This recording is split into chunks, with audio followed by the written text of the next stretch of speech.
Greetings, girls, and welcome to Season 16 of Starfleet Command, Orion Pirates Mod. This season, we're going to be doing things a little bit differently. As we continue to move through our replay of the 8 major races, we have finally hit upon the ISC. Now, unfortunately, due to some poor planning on my part, this is going to be the 3rd plasma race in a row, which can get a little bit wearing and dragging after a while, so I kind of wanted to spice things up a little bit. Yes, there is still the Klingon race to get through, however, I am sticking to the idea that the Klingons are going to be the season finale when everything ends with a giant Klingon versus Federation war, and so the ISC has to be on the bill next. I know that seems like a bit of a pointless requirement on my part, but it really does kind of feel fitting to basically come to the end of the final season having done that. So, however, before we even get to that point, we still have to get to the ISC, and I have made some changes. Now, if you are a fan or a member of our Discord, and you can find the links down below, you will have already gotten a trailer specifically to what we're doing, so let us begin. We shall start, of course, on Admiral difficulty level, starting in the early era, as we do, and allow us to begin a brand new campaign. So we're going to be doing things a little differently. Now we are still over here in the corner using the shield breaker. It is still all the ISC format and fonts, mainly because we are still sort of a little bit work in progress, but everything important has been completed for this. So we are currently in the shield breaker, a standard frigate. It is equipped with a single shuttle currently. You can get a second if you want to. We're not going to actually increase any of this because very early game is very important for you to sort of save up as much cash as possible. I'm not quite sure which empire we want to focus on. I don't remember what we did last season. I think it was an Gorn campaign. However, I have been considering maybe going after the Marak. It is a little bit of a trip, but plasma torpedoes should hopefully prevail in the end. So, with that all out of the way, let's get underway and see if we can't actually begin this thing on the right foot, starting a brand new campaign on MET-10 Patrol, a straight-up one-on-one battle that will give me an excellent opportunity to show off the cool thing about this season. We are the Cardassian Union, as you probably got after the Greetings Gulls, rather than, the Greetings Peacekeepers whole thing that we did not end up doing. So we are currently driving in, as you can see, a rather gorgeous Hideki class, which I can't really give you too many angles of until we actually run into another enemy vessel. But yes, we are currently driving Cardassian ships. Every single vessel, aside from a couple of universal ships in the ISC fleet, has been replaced to be Cardassian. So this ought to be somewhat interesting. There we go. Now we got a hook on something. So I can give us a little bit of a beauty shot of this little tiny frigate. I spent a lot longer than I probably should have trying to set this whole thing up because I really wanted to provide something just a little bit more exciting than otherwise we might have done just from how we would normally do campaigns. Normally we would just be going through another set and it'd be another plasma race, but this entire campaign is going to be steadily transformed into TNG. I have gone back and revisited some of the stuff that we were planning for Phase 1 of the TNG mod, and that's going to become the new norm. Except perhaps for the Klingon campaign, depending on people's suggestions in the comments and on the Discord. I kind of want to give people the option that maybe the final season will end up being a Klingon versus Federation set in the TNG era, so if you have any thoughts on that, definitely leave it below. But as we move through this, more and more enemy ships are going to start becoming our enemies in the TNG era, although some races are going to end up seeing full replaces like the Gorn, but that's going to be in the somewhat near future.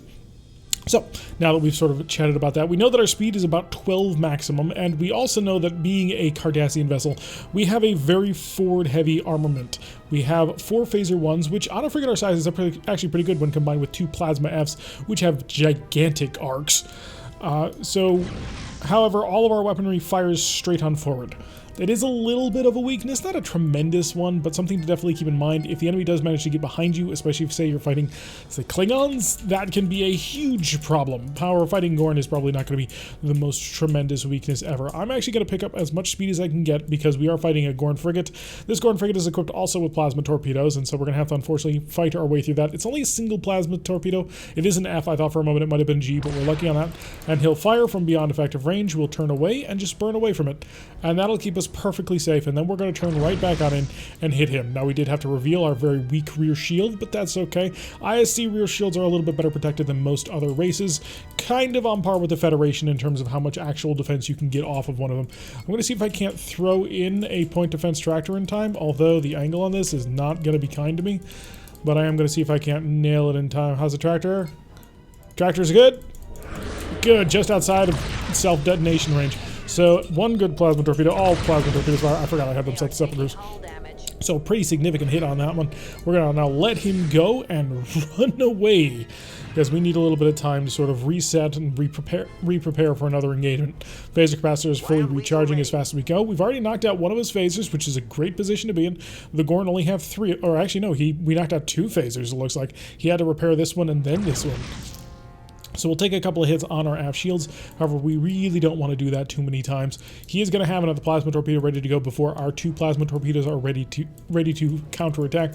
But that's kind of the price of it doing business. We could go in very aggressively on him, and I think we might do that for the next turn. That is going to reduce sort of our overall aggressive forward speed up until the end of the next turn, simply because the phaser capacitor takes a gigantic amount of power, and the plasma Fs do as well on a ship this small. So if we can make a good run, hit him with 4 phaser shots, we might be able to break something else offline. The fact that we did actually cause damage to his phaser systems does kind of indicate to me he may actually have a severe weakness there, and I'd like to try and exploit that before his plasma torpedoes come back online. We've got about 1 turn where we can make a nice strong phaser pass on him. So we're going to loop in and get fairly close. Our forward shield reinforcement able to handle most of that, and starting to recharge. I do want to get a fairly close angle shot, bounce that for the most part, and we'll counterattack and get a nice shot on through before we retreat. So we have fully taken out another one of his phaser ones. Looks like he might even be repairing his plasma F torpedo. We got to slow down so that we can actually continue to charge our extra plasma torpedoes and the capacitor. That's very important that we kind of keep that rate of charge going. And what I might consider trying to do is this. So I'm going to see if I can't bait him and stop. No, he's not going to take the bait. So we are coming in on another pass. However, it looks like he is not responding to just single plasma torpedoes, which honestly is probably a big mistake. And we were able to take out our first Gorn vessel. Yeah, I spent quite a bit of time going through all the stuff that we were setting up for phase 1 in order to refine all my Cardassian models in order to set them all up, and the fleet is complete. There are certain ships that are neutral and just sort of apply to everybody that I didn't bother replacing, because that would have replaced them for literally everybody, but it should work out pretty decent. I also kind of want to take a base defense and a shipyard defense, because I ended up swapping out everything including the structures, and I kind of want to show them off, and an asteroid base defense is not going to let me do that. So our plasma torpedoes can't overload, so there's no point in trying to set them as that. These ships always kind of look like backwards marauders, but it is a full-on Cardassian Hideki, which is a lot of fun actually. We have lots of Cardassian ships. Finding appropriately sized ones for different things ended up being one of the more interesting challenges, because there is the Breenock class, which in Star Trek Armada, which is kind of where I've been taking quite a bit of influence from in terms of what sort of scale ships should be. The Breenocks are like cruisers, more or less. And in this, they're basically the size of almost 2 Galores, which is a little bit too big in order to take that. So we do have a frigate off there in the distance. He is attempting to shoot at us from his maximum range. He is a full-on destroyer, actually. So we're going to pick up some speed. We're going to run from him so I can draw him into the range of the asteroid base. Because at the end of the day, he's actually not capable of defending against that asteroid base, although his weapon systems are actually very weak. I mean, I know it says he's a destroyer, but that's not reflected in what he's currently showing me. So first plasma torpedo, in close, second plasma torpedo, and 2 good hits. We didn't even have to bother with a tractor beam on that one. So a couple of good in hits, managed to knock out one of his phaser ones already. He's only got the 3 of them. So we can sort of streak back in, see if we can't get that starboard side once again. If we can hit it with another couple of phaser barrages, we might have a lot of interesting luck on that one. So, however, he is sort of angling to sort of deny me that perfect shot, although that can't be ready yet. So I'm going to hit him with another straight-on blast, so now we've opened up his starboard and his forward section, which is going to be even more difficult on him. He's lost another phaser. It looks like his plasma torpedo might also be offline. We're just going to slow down now, so I can get a little bit more charge going out of the system. I would like to be able to be aggressive with my plasma torpedoes as well. They're a huge part of my armament, and I really should not ignore them, because if you ignore them, you're going to be in a lot of trouble very quickly. Now, because we're going to be basically going through the entire Cardassian fleet, we will be taking sort of requests as to what sort of ships people kind of want to see us in. I will try and remember and keep track of what sort of ships will come up so I can sort of give you guys a bit of a heads up as to what sort of ships to expect out of different classes. But what I can tell you right away is that the Galore class is the standard star cruiser, and the flagship star cruisers are Keldon classes, because the Keldon was designed to be an upgrade of the Galore, so I figured it was more or less appropriate. So we're back up to full charge. I am going to see if I can't bait out that plasma torpedo, because it's got to be ready by now. He spent a long time having that thing set up, so I just want to sort of see if I can't get him to mistakenly fire it in my direction. Although he is giving me some interesting angles to play with here. So if you high energy turn into me, it's going to be very, very painful. Fire that on a retreating side. Curl on in. Prepare to fire the second plasma torpedo. He is heading away from me, which is less than ideal. I will fire a couple of phaser shots to see if I can't slow him down a little bit. Also, yeah, that was not terrible, actually. Slow down a little bit. He's doing a speed of 17. I'm going probably way too fast for maneuverability to really be as aggressive as we could be. And I just got to make sure that I'm slow enough, but fast enough at the same time. A lovely combination of problems. So, probably going to be inside his arc if he turns his forward section towards me. I can't imagine he's got a smaller arc than I do. So we're going to get ready to fire this plasma torpedo once we hit the appropriate range. And on the retreating side. So that should stay within maximum damage on that plasma torpedo and hit that open section. His speed's dropped by another 2 points, and it looks like he's lost his shuttle bay entirely. I don't know if I can actually trust that. We've seen ships that have lost their shuttle bays before, that the shuttle bay didn't actually go offline and they were still able to dump a wild weasel. So we'll skirmish with him a little bit more, see if we can't get some good work done. I don't think he can outturn me, although he did just chop his speed all the way down to 9. So he may actually be trying something a little bit sneaky in that department. Get within our phaser range of 5. Imagine to open him up a little bit more. I'm going to slip in close just to sort of see what we're dealing with. He should still have one phaser that can shoot me. Or I can just slot in right behind him, it looks like. Ooh, we've lost one of our shields, and I'm about to have to run through a mine, so I'm just going to slow way down, because this mine is actually going to be quite unfortunate. And what I'm going to do also at the same time is I want to stop him from getting away. So I'm going to fire both of my plasma torpedoes on Pseudo. That'll trick him into thinking I've shot him. Oh, shuttle bay apparently is fully offline. So we did plow the mine a little bit, but that was somewhat planned. Now, because I had enough power in the forward shield, I thought I could take it. He's only got the one phaser, so I think I might be able to handle this. He does cut through my forward shield. I'm going to feel very foolish. But we need to pick up the pace just a little bit more. Yep, forward shield was able to handle it. So now we're going to jump forward in speed a little bit, because I think I can actually get a good couple of shots in before his phaser's recharged and able to actually do anything towards me. So using the Hideki's superior speed and maneuverability, which is a bit of an odd thing to say, considering just in general ISC vessels that these things are based on. Yes, we shall use our superior speed and maneuverability to slip in right behind him and open him up like so. Plasma torpedoes. Fire. You know what, just fire them all. There we go, that should take him out. I don't think he can survive this. Now, I didn't try and capture him because I've only got 2 tractor beam, or 2 transporters. The minimum people we can get him down to is 2 people, so it would take 2 full transports to do, so we're gonna have to wait a little bit on that. We may not end up attempting to capture anybody as long as we're in the Hideki. We may wait until we make a Galore. Speaking of, quick check of the shipyard will show us that most of the ships that we're looking at least 1,000 we need if we want an ISR, which is a survey cruiser, incredibly weak and pointless. But really, we'd be looking at either getting a Galore or a CL, which I believe is a Raider. Not technically a Cardassian ship, but it had the same color scheme, so I figured it was going to work well enough, and I was having trouble finding a ship of that size. So yeah, definitely probably going to be looking at a Galore. That'll be 1927, so have a little bit of ways to go. So we may actually want to actually get aggressive in attempting to locate and capture enemies. An Enigma mission, excellent missions to take, especially if you're a low-level Hideki like we are. That allows us to basically slip in, blast everything we've got at somebody, and then slip right back out. So we will increase ourselves to our maximum charging speed, which is not all that high, but it's, well, we could eventually build it up to bigger. And there's another Hideki, fully damaged and currently drifting out in the middle of space. We will hopefully recover and repair it, although what's actually on board? Do we actually know?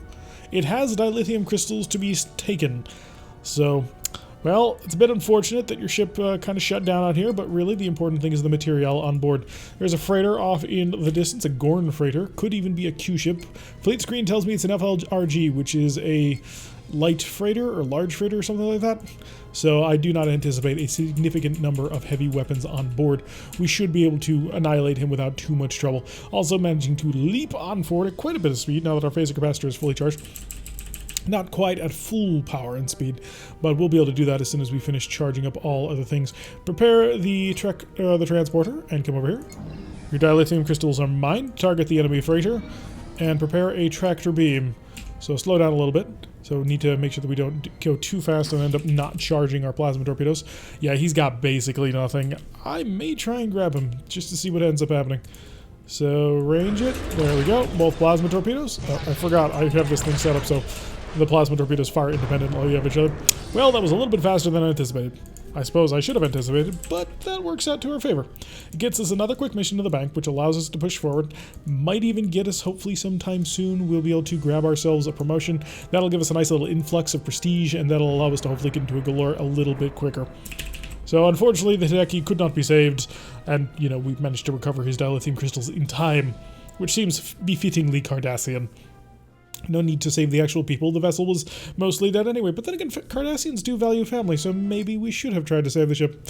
Anyway, pushing our influence and prestige out into the enemy space. We're going to pop over here, see if we can't continue to secure the border a bit. We really do not want to attempt to move across to the Merak before we're actually fully ready with that one. Even if we do end up going after the Merak, if you guys want to see us engage in another faction aside from the Federation or the Klingons, let me know. Also, preferably not Romulans or Hydrons, although Romulans are an option. Because, well, I'm doing some interesting things with the Romulans as well. Basically, Phase 1 is going to be completed for just the normal campaigns, as we'll be shifting over to doing more of a TNG focus. Unless, of course, for the final 17th season, we decide we want to go full-on old school just to round things out nicely. I forgot what mission this is. Pacification patrol. Okay. So, unfortunately, another Gorn vessel, which I'm going to have to figure out what to do with the Gorn sometime sooner rather than later, because just having them as Gorn seems somewhat boring. I could make them Dominion. Unfortunately, the UI doesn't quite match up with that. Really, I should have swapped them, but there were quite a few ISC ships that I didn't want to sort of upset or mess too much with. We're going to start putting him immediately towards our stern, let him fire that plasma torpedo in a way that it will not actually be effective. Or at least that's the plan, or at least once we get up to speed, then we can start trying to bait it out just a little bit more.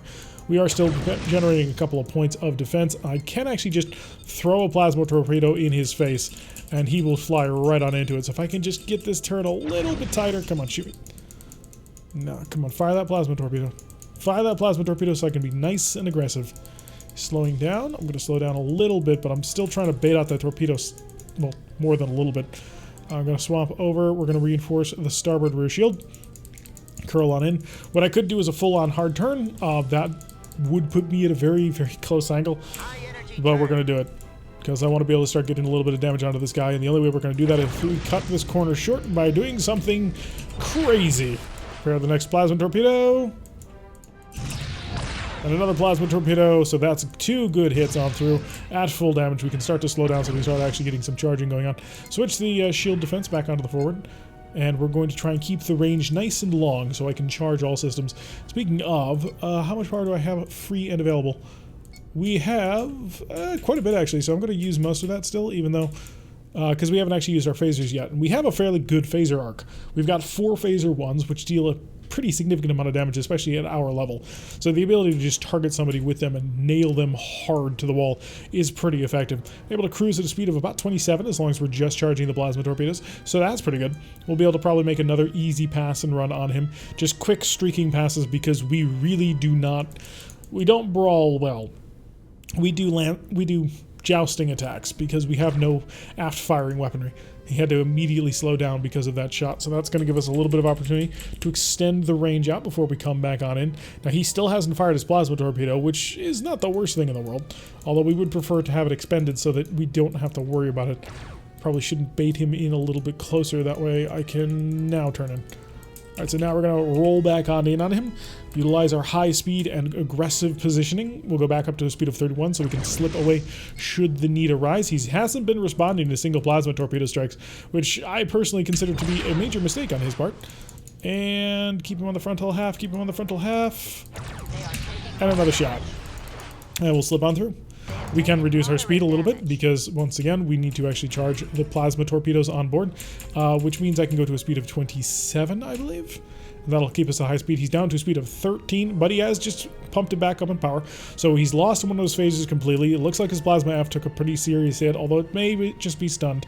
He's lost his tractor beam as well. We do have to avoid these asteroids. It would be very unpleasant for us were we to actually run into them. But time for us to once again slip away and get a little bit of distance on the enemy before coming back in. So I don't know if this is like actual ISC tactics, and we do have a couple of ISC fans slash players who could school me a little bit more on this. They were the ones who told me all about how ISC are all about interlocking fields of fire and fleet tactics. But I would be interested if one-on-one sort of small frigate tactics, if they're even developed, and if this sort of jousting technique is sort of what is preferred, at least on tabletop, if not actual lore. Alright, so we're going to get ready to once again try and run him through. This plasma torpedo shot is closing fast. I'm going to fire out here because by the time we actually get there, it ought to be a fairly decent angle. He's going to try and close the range with me. He's accepted a close engagement, and I'm going to get that other torpedo out. Ooh, don't knock it. Ooh, his plasma torpedo's dead. Swap it, come back around because we don't have any firing weapons. And I would like to get that torpedo off the shelf, out of the tubes. So gonna come in with another side angle phaser pass, which ought to hopefully, there we go. So he's having a bit of a bad day. So his shuttle bay is completely offline, which means I can fire plasma torpedoes with impunity. Two of his phaser ones are offline, which means he's not all that effective, and his plasma torpedoes offline, which means he has no way to actually create space on me, which means I can basically just drive up on him at my leisure and try and blitz all the firepower that I've got right on into him. So we're going to do that. I mean, to be fair, it's only a single plasma torpedo and a couple of phaser ones, but that should be enough. Taken care of. Once again, the Cardassian fleet proving itself to be superior to the Gorn. Another mission complete ought to give us another couple hundred prestige, which will be very helpful as we continue to move up through the ranks. We do, of course, want our galore. Won't get it today, but maybe tomorrow if we manage to continue this sort of operation tempo. Another 254 puts us up to 1184, which means we're only about 800 away from being able to afford our first galore class starship, which ought to be a lot of fun. Anyway, that's going to do it for today's episode. I have been Tirak. If you like what you've been seeing, hit that like button and subscribe. If you want to see a notification every time I post one of these videos, press that little bell icon. I'll leave a comment. Make sure you join us for our streams at Wednesday. Today is actually Wednesday, and Saturday. Normally at 5 o'clock. However, this Saturday's stream is going to be much earlier. Make sure you stay tuned to the Discord in order to find out exactly when. Most likely at 3 o'clock, but that may move a little bit. And I will see you all in the next episode.